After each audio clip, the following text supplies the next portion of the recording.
আর ভাই, জি ভাই, এটা কি মাছ করেন? এটা নাম হলো জাবা কই, সাগরের জাবা কই। সাগরের জাবা কই। হ্যাঁ ভাই, তো এটা রানবেন? হ্যাঁ এটা রান্না করবো। আপনি রান্না করবেন? হ্যাঁ, আর পাইছেন টেছেন নি?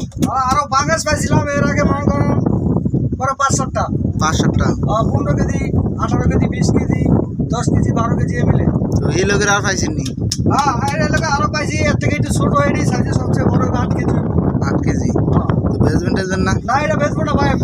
আমাদের নিয়ম হলো, আমরা জেলেরা মনে করেন সাগরের ভিতরে যদি জাল মারি অথবা জাল পাই, তাহলে যে কোনো বড় মাছ যদি আসে আমাদের জালে, আমরা শখ করে এটা খেয়ে ফেলি।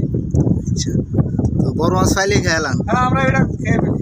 কিনের টাকা তো মনে করেন আমরা ইনশাল্লাহ আল্লাহ দেয়, আমরা ইলিশ মাছ বিক্রি করি না, এটাই কিন্তু আমরা যথেষ্ট নরম। কিন্তু এই বটির সময় তো বড় মাছ তো 1000-এ একটা মিলে, অথবা ভাগ্যে মিললে আরো বেশি।